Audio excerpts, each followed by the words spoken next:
बिस्मिल्लाहिर्रहमानिर्रहीम।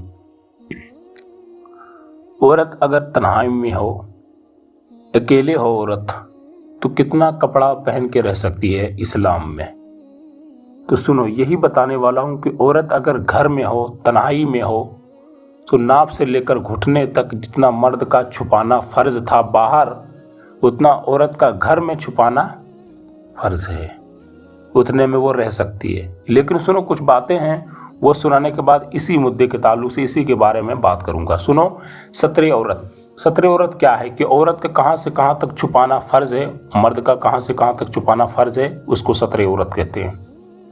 हर हाल में इसको छुपाना वाजिब है, चाहे नमाज में हो या नमाज में ना हो, तन्हा हो, अकेले हो या किसी के सामने हो। सत्र औरत बगैर किसी मकसद के सही के तन्हाई में भी खोलना जायज़ नहीं है कि अकेले में भी हम नहीं खोल सकते। उतना कितना है वो बताने वाला। और लोगों के सामने ये नमाज में तो सत्र बिल इजमा फ़र्ज है।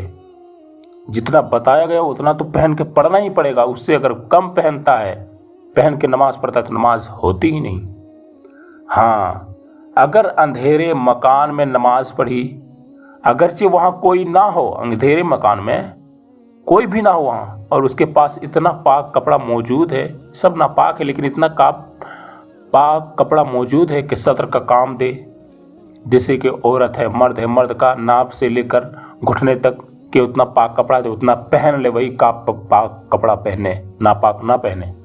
और नंगे इस तरह पढ़ेंगे तो नमाज नहीं होगी। नंगे कब पढ़ सकते हैं? जब कोई कपड़ा उपड़ा ना हो तब पढ़ी जाती है। लेकिन लोगों के सामने है तो उस वक्त नापाक कपड़ा ही पहन कर पढ़ें। और बिल इजमा ना होगी। इस तरीके से अगर पहनते हैं तो जितना सत्र छुपाना है नहीं छुपा के पढ़ेंगे तो नमाज उसकी नहीं होगी। अब सुनो, मैं बताने वाला हूँ वही कि औरत तन्हाई में कितना पहन के रह सकती है। लेकिन तन्हाई में है, अकेले है, लेकिन 2-3 लोग उसके घर वाले हैं, जैसे कि महरीम, जिससे उनका शादी करना जायज़ नहीं है। जैसे कि औरत अपने बेटे से शादी नहीं कर सकती है, औरत अपने बाप से शादी नहीं कर सकती है, औरत अपने भतीजे, पोते, नाती, इस सब से शादी नहीं कर सकती है ना, शादी नहीं कर सकती। इसी को महरीम कहते हैं, इसी को महरम कहते हैं, जिससे औरत शादी ना कर सके। और महरम, गैर महरम वो है जिससे औरत शादी कर सकती है, जैसे कि चचा का बेटा, तो यानी कि भाई हुआ, चचेरा भाई, उससे शादी कर सकती है। खाला का बेटा, उससे शादी कर सकती है। ये सब तो गैर महरम हुए। तो गैर महरम के सामने कितना कपड़ा पहन कर रहेगी, कितना नहीं रहेगी। और महरम के सामने यानी बेटे उटे है, भाई है, बाप है, तो कितना कपड़ा पहन के रहेगी। पहले आप ये सुने कि औरत अगर तन्हाई में, अकेले में है, जबकि नमाज ना पढ़ रही हो, तो सारा बदन छुपाना ज़रूरी नहीं है औरत के लिए। नमाज नहीं पढ़ रही, सिर्फ काम कर रही है, तो ज़रूरी नहीं है कि पूरा बदन को छुपाए, बल्कि सिर्फ नाभ से लेकर, यानी कि नाभि जिसे बोलते हैं, नाभि से लेकर घुटने तक, क्या नाभि से लेकर घुटने तक छुपाना फर्ज है। इतना वाजिब है। और अगर अकेले नहीं है औरत, उसके साथ साथ कोई महरम है, यानी कि उसके बेटा हो, बाप हो, या कोई भी हो, भाई हो, है ना, भतीजा, ये हो, ये सब भतीजा उचित जो भी हो, और ये आ गया पोता हो, नाती है, ये सब चीज़ें अगर आ जाएंगे तो ये सब महरम हुआ। तो उसके सामने क्या है, औरत को पेट भी छुपाना होगा। पहले तो पेट नहीं छुपाना था, पेट उठ खुला रहता तो चलता जब वो अकेले थी तो। लेकिन जब उसके साथ कोई बेटा, बाप, जो महरम में से कोई हो, तो पेट और पीठ का छुपाना भी वाजिब है ना।